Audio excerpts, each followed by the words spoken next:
오늘 말씀은 민수기 25장 1절부터 18절까지입니다. 민수기 25장 1절부터 18절까지입니다. 이스라엘이 시딤에 머물러 있더니 그 백성이 모압 여자들과 음행하기를 시작하니라. 그 여자들이 자기 신들에게 제사할 때에 이스라엘 백성을 청함해 백성이 먹고 그들의 신들에게 절함으로 이스라엘이 바알보울에게 가담한지라. 여호와께서 이스라엘에게 진노하시니라. 여호와께서 모세에게 이르시되 백성의 수령들을 잡아 태양을 향하여 여호와 앞에 목매어 달라. 그리하면 여호와의 진노가 이스라엘에게서 떠나리라. 모세가 이스라엘 재판관들에게 이르되 너희는 각각 바알보울에게 가담한 사람들을 죽이라. 이스라엘 자손의 온 회중이 회막문에서 울 때에 이스라엘 자손 한 사람이 모세와 온 회중의 눈앞에 미디안의 한 여인을 데리고 그의 형제에게로 온지라. 제사장 아론의 손자 엘르아살의 아들 비느하스가 보고 회중 가운데에서 일어나 손에 창을 들고 그 이스라엘 남자를 따라 그의 막사에 들어가 이스라엘 남자와 그 여인의 배를 꿰뚫어서 두 사람을 죽이니 연병이 이스라엘 자손에게서 그쳤더라. 그 연병으로 죽은 자가 24,000명이었더라. 여호와께서 모세에게 말씀하여 이르시되 제사장 아론의 손자 엘르아살의 아들 비누아스가 내 질투심으로 질투하여 이스라엘 자손 중에서 내 노를 돌이켜서 내 질투심으로 그들을 소멸하지 않게 하였도다. 그러므로 말하라. 내가 그에게 내 평화의 언약을 주리니 그와 그의 후손에게 영원한 제사장 직분의 언약이라. 그가 그의 하나님을 위하여 질투하여 이스라엘 자손을 속죄하였음이니라. 죽임을 당한 이스라엘 남자 곧 미디안 여인과 함께 죽임을 당한 자의 이름은 시므리니 살루의 아들이요 시므온인의 조상의 가문 중 한 지도자이며 죽임을 당한 미디안 여인의 이름은 고스비이니 수르의 딸이라. 수르는 미디안 백성의 한 조상의 가문의 수령이었더라. 여호와께서 모세에게 말씀하여 이르시되 미디안인들을 대적하여 그들을 치라. 이는 그들이 소경수로 너희를 대적하되 부올의 일과 미디안 지휘관의 딸 곧 부올의 일로 염두에 일어난 날에 죽임을 당한 그들의 자매 고스비의 사건으로 너희를 유혹하였음이니라. 아멘. 신화 속의 영웅 아킬레우스는요, 온몸이 강철처럼 단단해서 무적의 전사로 불렸습니다. 그러나 그는 뜻밖의 약점인 발꿈치에 화살을 맞아 죽게 되지요. 그래서 우리가 누군가의 약점을 말할 때 아킬레스 건이라는 말이 나오게 됩니다. 제 아무리 강한 사람도요, 의외의 약점이 있기 마련입니다. 발락과 발람의 이야기는 이스라엘이 외부의 공격으로는 절대 무너지지 않는다는 사실을 확실히 보여주었습니다. 그러나 이스라엘이라고 해서 약점이 없는 것이 아니었죠. 이스라엘의 약점은 바로 우상 숭배였습니다. 바로 내부의 부패로 인해 거룩한 백성이라는 정체성을 잇는 것이었죠. 하나님이 함께 하실 때는 강하지만 하나님이 떠나시면 한없이 약해지는 것이 이스라엘이었습니다. 이스라엘은 음행과 우상 숭배에 빠졌다가 말할 수 없는 큰 수치를 당하게 됩니다. 오늘 본문은 이스라엘이 이방 민족의 유혹에 넘어가 타락한 모습을 적나라하게 보여줍니다. 이어서 하나님의 심판과 회복이 이어지는데 이는 출애굽 여정에서 범죄와 회복이 반복된 또 하나의 극적 사건입니다. 그런데 이러한 일은 우리의 신앙의 여정에서도 반복됩니다. 바알보울 사건을 통해 우리의 신앙을 점검하고 다시 한번 도전받는 시간이 되기를 바랍니다. 출애굽 당시 이스라엘 백성은 애굽의 우상들을 굴복시키시는 하나님의 승리를 직접 목격했습니다. 그러나 그들은 하나님께 원망과 불평을 쏟아내면서 하나님을 불신하다가 출애굽 1세대의 소멸을 예언받았지요. 그러나 이들이 늘 불순종하기만 한 것은 아닙니다. 그들은 하나님이 약속하신 땅으로 가기 위해 430년 동안 정착했던 애굽을 나왔습니다. 신앙적 결단이 없었다면 불가능했을 선택이었죠. 오늘 본문은 이스라엘이 모압과 미디안 여자들과 음행한 결과가 하나님께 징계받아 전염병으로 24,000명이 사망한 사건을 전합니다. 정확한 전모를 알 수는 없지만 발람은 순순히 집으로 돌아가지 않고 이스라엘의 약점을 파악해 그들을 성적 타락과 우상 숭배로 유도한 것으로 보입니다. 이로 인해서 이스라엘은 바알볼, 즉 발람이 세 번째로 이스라엘을 저주하기 위해 갔던 지역인 부올의 우상을 섬겼습니다. 이는 하나님의 진노를 사기에 충분한 일이었죠. 이에 하나님은 모세에게 백성의 수령들을 잡아다가 태양을 향해 목매어 달라고 명령하십니다. 수령들은 백성을 바른 길로 인도해야 할 자들이었음에도 본연의 책임을 저버리고 공동체를 범죄에 빠뜨리고 말았습니다. 또 모세는 이스라엘 재판관들에게 바알볼에 가담해 우상 숭배와 음행에 가담한 사람들을 죽이라고 명령합니다.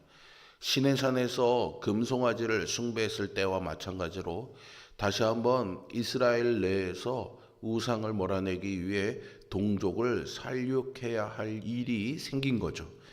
하나님의 백성이 안전을 보장받는 유일한 길은 하나님의 법도에서 떠나지 않는 것뿐입니다. 우리는 오늘날 현대사회의 음란하고 거짓된 문화 앞에서 거룩한 백성이라는 정체성을 더욱더 확고히 지키기 위해 하나님 편에 서서 하나님 말씀에 천착하는 삶을 살아야겠습니다. 앞선 22장에서 24장 사이에서 발람이 전한 예언대로라면 이스라엘은 하나님께 복을 받아야 할 민족입니다. 그런데 왜 재앙을 맞이한 것일까요? 유혹에 넘어갔기 때문이죠. 발람은 꾀를 내어 이스라엘 백성이 이방 여인과 음행하도록 조장했습니다. 26장부터는 출애굽 2세대의 이야기가 시작되는 것이기 때문에 오늘 본문은 출애굽 1세대에 대한 성경의 마지막 기록이기도 한데요.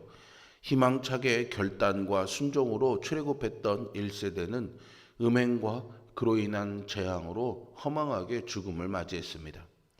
가나안 입성을 눈앞에 둔 당시 상황을 생각해 보면 이스라엘 백성은 더욱 영적 긴장감으로 무장해 있어야 했습니다. 그러나 그들은 여인들에게 마음을 빼앗겨 우상숭배까지 저질렀죠. 한번 충성했다고 충성된 종이 되는 것은 아닙니다. 성도는 거룩해지는 일련의 이 성화의 과정에서 일관되게 충성해야 합니다. 이렇게 상황이 엄중한데도 아직 죄의 뿌리가 뽑히지 않고 있었습니다.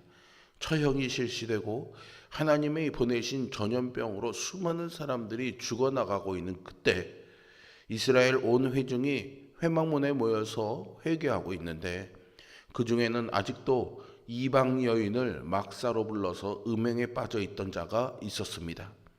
하나님께 징계받는 중에도 여전히 죄를 심각한 문제로 여기지 못하는 자들의 모습이 이렇게 어리석었습니다. 더욱이 그 사람은요, 시므온 가문의 지도자요, 이방 여인도 미디안 지도자의 딸인 것을 보면은 단순히 남녀 간의 욕정을 넘어서서 공동체 전체가 하나님을 의지하지 않고 타락했음을 알 수 있습니다. 영적, 도덕적 해이가 극에 달한 상태였죠. 이때 대제사장 엘르아살의 아들 비느하스가 거룩한 분노로 즉시 손에 창을 들고 남자와 여인의 배를 꿰뚫어 처형합니다. 그러자 연병이 그치게 되죠.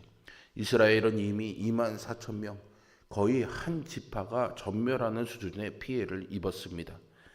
하나님은 비느하스가 내 질투심으로 질투하였다라고 하시면서 하나님의 진노를 대신 실행함으로써 이스라엘 전체가 소멸당할 위기에서 벗어나게 했다 인정하십니다.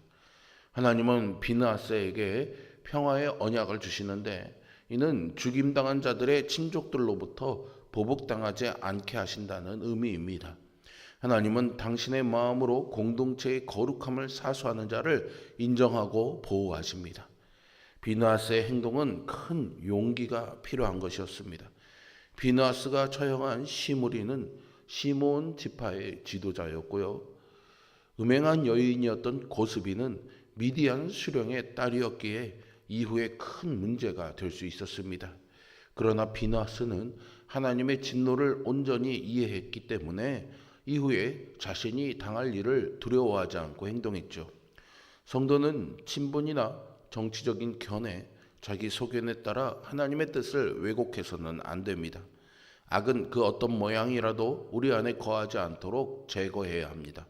주님의 마음이 있는 곳에 우리의 마음이 있어야 하고, 주님이 일하시는 곳에 우리도 함께 깨어 주님과 일해야 합니다. 비느하스로 인해 하나님의 진노는 이스라엘에게서 미디안으로 옮겨갔습니다. 원래 미디안은 이스라엘이 대적해야 할 민족이 아니었지만 이들이 이스라엘을 대적했기 때문에 하나님의 대적이 되었습니다. 이처럼 하나님의 백성이 은혜를 회복하는 길은 오직 하나님께 담대하게 순종하는 것입니다. 우리 역시 말씀에 순종하기 위해 비느하스와 같은 용기를 가져야 하겠습니다. 출애굽기 32장에 나오는 금송아지 사건 당시에 이스라엘 백성들은 레위 자손들에 의해서 3,000명이나 죽임을 당했죠. 그런데 또다시 이스라엘은 바알보올 사건으로 24,000명이나 죽임당하는 사건을 겪었습니다. 하나님이 당신의 백성이 범죄할 때마다 재앙을 내리시는 목적은 멸망이 아니라 구원입니다. 시딤의 음행 사건은 우리에게 분명한 교훈을 주었습니다. 하나님의 백성은 그분이 함께 하시는 동안에는 강력하지만 하나님이 떠나시면 곧바로 멸망하는 약한 존재라는 것이죠.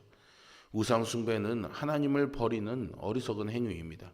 하나님과 관계 회복을 위해서는 죄를 단호하게 척결하는 일이 필수입니다. 범죄에 따르는 하나님의 징계는 쓰디쓴 대가를 요구하지만 그 일을 통해 하나님을 섬기는 것이 얼마나 중요한지를 배운다면 그것은 오히려 큰 복입니다. 성도는 공동체 내부에 있는 부패를 단호히 처단해야 합니다. 그러나 실제로 문제가 무엇인지 알면서 이를 해결하기 위해 나서는 사람이 없는 경우가 많습니다. 결국 다 알면서도 모르는 척하는 문제가 공동체 내에 자리를 잡으면 공동체는 서서히 거룩함으로 멀어져 더욱 심각한 영적 피해를 입어 아무것도 하지 못하는 상황이 벌어지고 맙니다. 우리 모두가 깨어서 하나님의 열심으로 행동하는 그런 그리스도인이 되기를 바랍니다. 오늘 본문의 말씀을 통해 우리의 삶에 내 심령 안에 하나님을 믿는다 하면서도 여전히 음행하며 우상 숭배하는 그런 거룩하지 못한 마음의 태도와 삶이 있지는 않은지 돌아보며 다시 한번 하나님 앞에 정직하게 회개하고 하나님의 말씀을 붙잡으며 비느하스와 같이 하나님의 말씀을 따라 뜻을 따라 용기 내어 행동하는 그리스도인으로 살아가는 우리 모두가 되기를 주님의 이름으로 축복합니다. 기도하겠습니다. 신실하시고 사랑과 정의의 아버지 하나님, 오늘도 이스라엘의 진노를 내리시는 하나님 모습 앞에서 우리는 두려워 떨 수밖에 없습니다. 우리 안에 있는 죄악을 다시 한번 돌아보는 시간이 되게 하여 주시고 정직하게 하나님 앞에 우리의 허물과 죄들을 회개하고 돌이키는 우리 모두가 되게 하여 주시옵소서.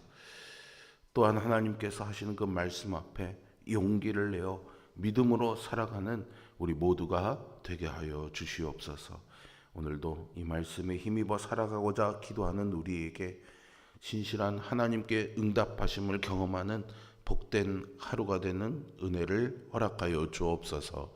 예수 그리스도의 이름으로 기도합니다.